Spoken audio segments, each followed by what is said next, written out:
Já estamos de volta com Hora Geral nesta manhã de quarta-feira e agora é hora de saber um pouco mais de esporte. Vamos lá?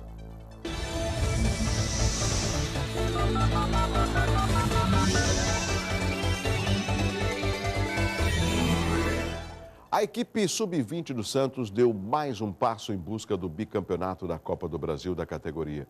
Na noite de ontem, na Vila Belmiro, os peixinhos golearam o Coritiba por 5-1 e avançaram para as oitavas de final da competição. No jogo de ida, disputado na semana passada na capital paranaense, o Santos ganhou de 1-0. Por isso, bastava um empate para a equipe se classificar. Agora o Peixinho encara o vencedor de Botafogo e Figueirense. Vamos que vamos, Santos. Bom, aqui ao meu lado, Chico Lascala. É assim que você é conhecido, né, Chico? Tudo bem? Bom dia. Bom dia. Chegou mais cedo, hein, Chico? Pois é, cheguei mais cedo, atendendo ao convite do nosso amigo Douglas, companheiro de tantas batalhas anteriores, né? Verdade, de tanta Chico. luta, né, Douglas? Enfim, Chico, é um prazer renovado estar aqui de volta no Hora Geral. O Chico que apresenta o Jornal em Foco logo na sequência, né?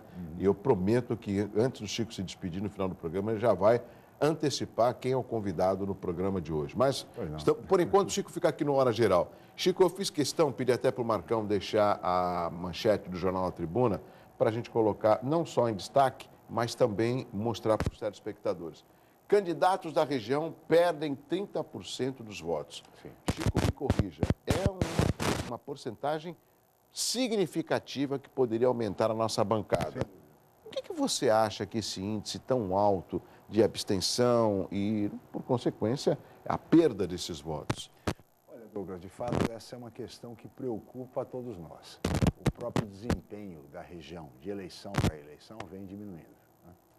Eu entendo que a presença de candidatos muito fortes de fora, que vêm buscar aqui votos. Né? Então, veja que os candidatos, por exemplo, a deputado federal mais votados, são todos eles candidatos de alcance nacional. Sim. O deputado Russomano, por exemplo, teve 1,5 milhão de votos. É uma votação muito expressiva. O deputado Tiririca, mais 1 milhão de votos. Então, em 2 deputados apenas, são 2,5 milhões de votos. E muitos deles aqui da região. Então, a região, hoje nós temos uma situação muito interessante. A região perde votos para candidatos de fora que têm esse alcance, são pessoas muito conhecidas por conta da mídia, ou mesmo, às vezes, por recursos, com muitos recursos. Enfim, e isso dificulta muito. Eu acho que, por essa razão, nós devemos trabalhar muito, Douglas, no sentido do voto distrital. Eu acho que o voto distrital é fundamental. Vejam os senhores, nós temos 4% do eleitorado paulista. A nossa região, a Baixada Santista, tem 4%. Com 4%, Douglas, nós elegeríamos, no mínimo, 3 deputados federais e 4 estaduais. Quase chegamos lá. Elegemos 6. Elegemos 3 federais e 3 estaduais. Agora, sem sombra de dúvida, houve uma perda considerável de votos, como a própria manchete ilustra muito bem, e eu debito isso, fundamentalmente, Douglas, a presença muito forte de candidatos de fora da região. Houve uma tentativa de se distritalizar na prática o voto aqui, mas, pelo que se viu, não obtivemos êxito. Agora, Chico, tem um paradoxo, eu queria dividi-lo até com o telespectador. Ao mesmo tempo em que esses candidatos de fora passam pela região e levam uma quantidade significativa e são eleitos, a gente não vê o retorno deles durante o mandato. Não vê. E, ao mesmo tempo, a população acaba se abstendo de uma quantidade significativa de votos, diminuindo a nossa representatividade. Posso entender dessa forma. Claro. Porque eles acham que os candidatos da região já eleitos não mostraram um trabalho significativo para merecer, talvez, uma reeleição. Sim. Um julgamento rápido que eu faço. Rápido. Agora, veja, Douglas, você falou em paradoxo e o termo cabe realmente, porque, veja, por outro lado, da mesma forma como eles tiraram votos da região, de alguma maneira, esses votos acabaram retornando para a região. Meio que por coincidência, meio sem querer, mas o fato é que 2 deputados federais da região, Beto Mansur e Marcelo Squarcione, eles não obtiveram votações individuais significativas que pudessem garantir a eles uma cadeira no parlamento. O primeiro teve 31 mil votos e o segundo 30 mil votos. Mas ambos foram eleitos. E foram eleitos por quê? Pelos votos do Russomano. É o tal quociente eleitoral. O quociente eleitoral. Então, paradoxalmente, quer dizer, da mesma forma como um candidato como o Celso Russomano vem na região e tira votos de todas as regiões, no caso específico da Baixada, ela acabou sendo por uma questão meramente uma circunstância partidária, porque dois desses eleitos pela Baixada são do mesmo partido que o Russomano, o PRB. Então, Beto Mansur e Marcelo Squassoni devem às suas respectivas eleições, de fato, na prática, a votação expressiva de Russomano. Esse aspecto eleitoral também, eu acredito, Chico, que passa longe pela compreensão da população, porque é uma conta, é uma matemática um pouco complexa, né? Sim. Mas se a gente parar para pensar, na última eleição, o próprio Tiririca teve a mesma quantidade de votos do Russomano. E o Russomano, se não me engano, ele foi eleito e levou com ele mais 4. Mais 4. Né? Porque o quociente eleitoral do PRB, se não me engano, era 290 mil. 300 mil, para arredondar. 300 mil. Se ele teve 1,5 milhão, então, entrou ele e entrou mais 4. Ele mais 4. Exatamente. Né? Se duvida. E esse, me corrija, Chico, esse quarto poderia até ter 1.000 votos, sim, que também iria. Sim. O último do PRB, teve 21 mil votos. São votações que, em condições normais, o federal nem se elegeria estadual. Veja que, por exemplo, a deputada Thelma de Souza, ela obteve 52 mil votos. 55 mil, me parece, um pouco mais, números redondos. 55 mil votos. Né? E não se elegeu. O professor Fabião, algo em torno de 30 mil votos, mais ou menos a mesma votação. O próprio Bozelinha teve 49 mil votos. 49 mil votos, é verdade. O Sadal, 48 mil. Ou seja, o Bozella me parece que é o 12º suplente do PSDB com 40 e o Sadal o 13º. Ou seja, com votações expressivas. Então, o quociente eleitoral... É por isso, Douglas, que muitos defendem a tese de transformar a eleição proporcional em eleição majoritária. Ou seja, são 70 vagas para deputado federal em São Paulo, os 70 mais votados entram. Lista. Acabou. São os 70 os mais votados. Quais são os primeiros 7? Então, você acabaria, de certa forma, com essas distorções, mas também acabaria, na prática, com os partidos, que deixam de ter importância. Aí passa a ser o voto no cidadão, o que na prática acontece. Agora, Chico, isso tudo não depende de uma reforma política? Claro. E quem seria o protagonista dessa reforma política? Não seriam os políticos? Sem dúvida, um novo Será Congresso. Que eles... Um novo Congresso. Mas o momento, então, é esse. Agora, ou se faz a reforma política agora, a partir do ano que vem, no ano que vem, ou não se faz mais. Agora, é fundamental também, Douglas, que o Executivo, ou seja, o Presidente da República, queira promover a reforma política e faça força. Sabe? Lute pela reforma política e, de certa forma, leve ao Congresso Nacional e cobre do Congresso uma definição. Porque, senão, não sai do papel. Chico, sabe por quê, Douglas? Me permita. Os maiores interessados são os próprios parlamentares. Ninguém vai dar um tiro no pé. É verdade. Não é? Então, é mais ou menos por aí. Não é da minha conveniência, não é do meu interesse. Por que eu vou mexer nisso? Chico, eu me lembro muito bem, nós estávamos, inclusive, na época, no Telejornal Opinião, estávamos conversando, estava eu, você e estava o nosso amigo Aloysio Azevedo. Aloysio Azevedo, grande cientista político. Um abraço ao Aloysio Azevedo, muita saudade. Uma figura muito agradável. E eu me lembro que ele falou assim, o momento da reforma política, isso era 2002, Chico. Sim. Quando tinha acabado a eleição, quando foi a eleição do Lula. Primeira eleição do Lula. O momento dessa reforma agora, em janeiro de 2003, o Lula assume no clamor popular, convoca o novo Congresso e tudo mais. Ele aproveita, a população vem junto com ele. Passou e nada aconteceu. Aliás, você lembrou bem, viu, Douglas? Porque o presidente Lula defendeu, inclusive, uma constituinte exclusiva para a reforma política, para evitar que o Congresso votasse, enfim, e legislasse em causa própria. Né? O presidente Lula chegou a defender uma constituinte exclusiva, ou seja, nós elegeríamos um grupo de constituintes que seriam eleitos por 6 meses apenas para cuidar da reforma política.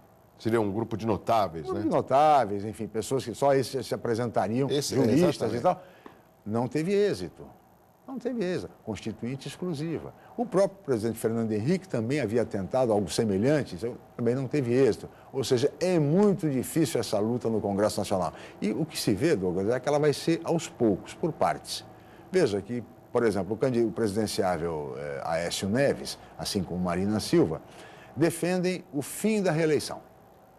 É uma tese na reforma política. Defendem mandatos de 5 anos. É outra A tese. unificação também das eleições. Coincidência de mandatos, voto distrital, enfim, são teses que fazem parte da reforma política e que eu imagino que o Congresso até consiga votar em partes essa reforma. O ideal seria uma reforma completa. Chico, timidamente, eu já falei algumas vezes aqui durante as eleições da necessidade de uma reforma política e também avancei dizendo que essa reforma, se não sai, nós podemos promovê-la, a reforma política, é através do voto.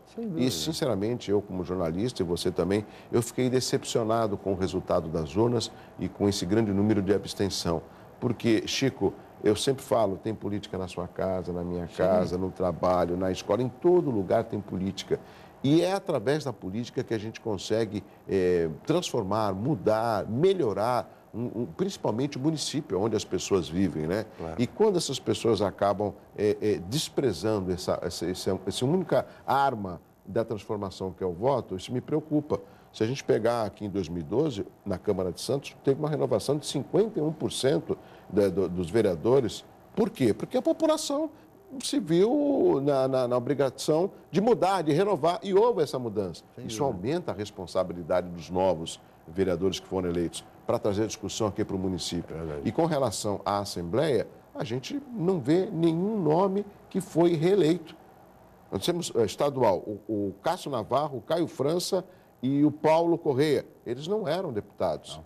O Cássio foi durante um período. Um período, mas... Assumiu, enfim, mas não... Muito pouco. Ou seja, você tem esses 3 nomes.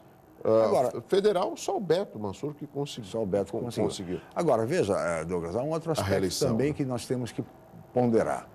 E daí eu acho que isso é uma questão que a própria região é afetada muito. Muitos deputados, assim como senadores, enfim, acabam não exercendo o mandato por um dia. São eleitos, mas não exercem o mandato. Por quê?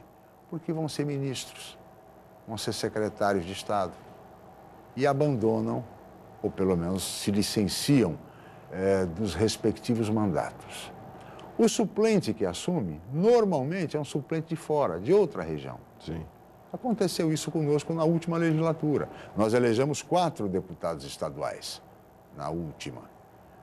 Paulo Alexandre Barbosa, Bruno Covas, Thelma de Souza e Luciano Batista. O Luciano até conseguir resolver a pendência judicial, não exerceu o mandato, só assumiu na metade. Mas o prefeito Paulo Alexandre e Bruno Covas, que foram eleitos, aliás, os mais votados do Estado, primeiro e segundo, há 4 anos, foram convocados pelo governador para exercerem cargos nas secretarias de Estado. Logo, deixaram os mandatos na Assembleia.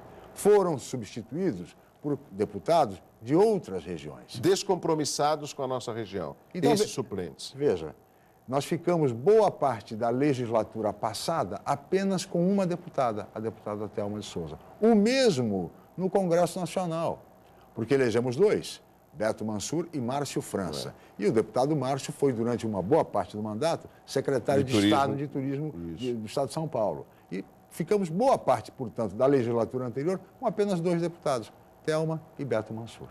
Então, de repente, desta feita, nós podemos ter uma situação parecida. Não digo que sejam convidados para serem secretários de Estado, mas, por exemplo, seria natural que o deputado Caio França disputasse a Prefeitura de São Vicente daqui a 2 anos. Não tenho dúvidas. O mesmo com Marcelo Squassoni. E o mesmo também com Cássio Navarro na Praia Grande. Também. Ou seja, de repente, são candidatos a prefeitos, se elegem prefeitos e a região volta a ficar com uma baixíssima representação.